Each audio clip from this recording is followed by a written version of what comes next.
Hello friends, welcome to Indian recipes Tamil. இன்றைக்கி நம்ம ரொம்ப சூப்பரான ரொம்ப டிஃப்ரெண்ட்டான ஒரு பிரேக்ஃபாஸ்ட் ரெசிபி பார்க்க போகிறோம்.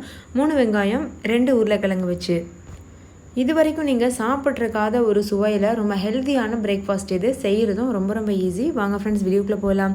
வீடியோக்குள்ளே போகிறதுக்கு முன்னாடி உங்கள் எல்லாருக்கிட்டையும் ஒரு அன்பான ரெக்வஸ்ட் இருக்குது. நம்ம சேனலை ஃபஸ்ட் டைம் பார்க்குற நண்பர்களாக இருந்தீங்கன்னா இந்த வீடியோக்கு கீழே இருக்க ரெட் கலர் சப்ஸ்கிரைப் பட்டனை கிளிக் பண்ணி சப்ஸ்கிரைப் பண்ணிக்கோங்க. கூடவே இருக்க பெல் சிம்பலையும் கிளிக் பண்ணுங்கள். ஸோ நான் தினம் அப்லோட் பண்ணுற புது வீடியோஸ் உங்களுடைய மொபைலுக்கு வந்து சேரும். இப்போது இந்த 2 உருளைக்கிழங்கையும் தோலை நல்லா சீவிட்டு இந்த மாதிரி துருவி நம்ம வந்து ஒரு மிக்சிங் பவுலில் சேர்த்துக்கிறலாம். நான் வந்து இதை துருவுனதோடு மட்டும் வைக்காமல் நல்லா கழுவிட்டு நல்லா தண்ணி ஊற்றி நல்லா அலசிட்டு தண்ணியை நல்லா பிழிஞ்சிட்டு இதை எடுத்து வச்சுருக்கேன். பாருங்கள், இதில் ஸ்டார்ச்சே இல்லை, எவ்வளோ உதிரியாக இருக்குது பாருங்கள். இந்த மாதிரி இருக்கணும் நம்மளுடைய உருளைக்கிழங்கு. இப்போது நல்லா எண்ணெய் வந்து ஹீட் ஆயிடுச்சு. அதில் நம்ம உருளைக்கிழங்கை போட்டு பொரிச்சிடலாம். நீங்கள் இந்த ஸ்டெப்பை வந்து ஸ்கிப் பண்ணிடலாம். உருளைக்கிழங்கை பச்சையாகவே கூட சேர்க்கலாம், ஒன்றும் பிரச்சனை இல்லை. இருந்தாலும் கொஞ்சம் டிஃப்ரெண்ட்டான சுவைக்காக நான் வந்து பொரித்து சேர்த்துருக்கேன். இப்போ இது நல்லா கோல்டன் ப்ரௌன் கலர் வர்றது வரைக்கும் நல்லா மொறுப்பாக கிறிஸ்பியாக பொரிச்சு எடுத்துடலாம். நல்லா ஹை ஃப்ளேமில் வச்சு இந்த மாதிரி கிறிஸ்பியாக பொரிச்சு எடுத்துக்கோங்க. பாருங்கள், இந்த மாதிரி.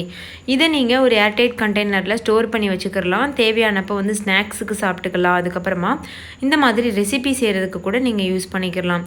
இப்போ இதை ஒரு மிக்சிங் பவுலில் சேர்த்துடலாம். பாருங்கள், இந்த மாதிரி சேர்த்தாச்சு. இது கூடவே நம்ம 3 வெங்காயம் எடுத்து வச்சோம் இல்லையா, அதை நல்லா பொடியாக கட் பண்ணிவிட்டு இது கூடவே சேர்த்துடலாம். அடுத்து ஒரு 3 முட்டையை உடச்சி இது கூட சேர்த்துக்கோங்க. அதுக்கப்புறமா 3 பச்சை மிளகாயை பொடியாக நறுக்கி வச்சுருக்கேன். இப்போ நம்ம அதை சேர்த்துடலாம். அடுத்து இது கூட தேவையான அளவு உப்பு, கொஞ்சம் போல் மஞ்சள் தூள், 1/4 ஸ்பூன் கரம் மசாலா, 1/4 ஸ்பூன் மல்லித்தூள், 1 ஸ்பூன் அளவு மிளகாத்தூள், கொஞ்சம் போல் சாட் மசாலா, இது எல்லாத்தையும் சேர்த்துக்கோங்க. சேர்த்துட்டு நல்லா வந்து ஒரு கரண்டி வச்சு மிக்ஸ் பண்ணி விட்டுக்கோங்க. இப்போது பணியார குழியில் நெய் சேர்த்து நல்லா சூடு பண்ணி வச்சுருக்கேன்.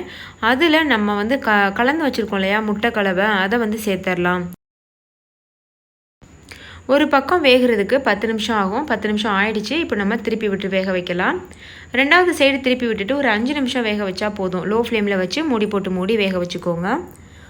இது திருப்புறது ரொம்ப ஈஸியாக வரும். நார்மல் பணியாரம் கூட சில டைம் வந்து நல்லா ஸ்டிக்கியாக ஒட்டிக்கிறோம். பட் இது வந்து பார்த்திங்கன்னா நல்லா அப்படியே அழகாக எலும்பி வரும். இது டேஸ்ட் ரொம்ப டிஃப்ரெண்ட்டாக இருக்கும். நீங்கள் குழந்தைங்களுக்கு செய்து ஸ்கூலுக்கு கொடுத்து விடலாம். அதுக்கப்புறமா ஈவினிங் ஸ்நாக்காக கூட சாப்பிட்லாம். ரொம்ப டேஸ்ட்டாக இருக்கும். அதே சமயத்தில் நம்ம நெய்யெலாம் சேர்த்து பண்ணுறதுனால ரொம்ப ஹெல்த்தியும் கூட. அவ்வளோதான் ஃப்ரெண்ட்ஸ். ரெண்டாவது பக்கம் வெந்ததுக்கப்புறமா நீங்கள் வந்து சர்வ் பண்ணிட வேண்டியதான். இது கூட வந்து சட்னி இல்லைன்னா சாஸ் வச்சு கூட நீங்கள் வந்து சர்வ் பண்ணிக்கலாம். ஸோ ஃப்ரெண்ட்ஸ், நீங்கள் கண்டிப்பாக ட்ரை பண்ணி பாருங்கள். இது ரொம்ப ஈஸியான ரெசிபி, அதே சமயத்தில் டிஃப்ரெண்ட்டாக ரொம்ப டேஸ்ட்டாக இருக்கும். ட்ரை பண்ணி பார்த்துட்டு உங்களுடைய எக்ஸ்பீரியன்ஸ் எப்படி இருந்ததுன்னு கமெண்ட்லேயும் கூட ஷேர் பண்ண மறந்துடாதீங்க. இந்த வீடியோ உங்கள் எல்லாருக்கும் ரொம்ப பிடிச்சிருக்கும் நம்புறேன். பிடிச்சிருந்தா லைக் பண்ணுங்கள். உங்கள் ஃப்ரெண்ட்ஸ் கூட நிறைய ஷேர் பண்ணுங்கள். ஸோ அவங்களும் பார்த்து பயன்பெறட்டும். இன்னொரு சூப்பரான ரெசிபியோடு நான் உங்களை சந்திக்கிறேன். தேங்க்யூ, பாய்.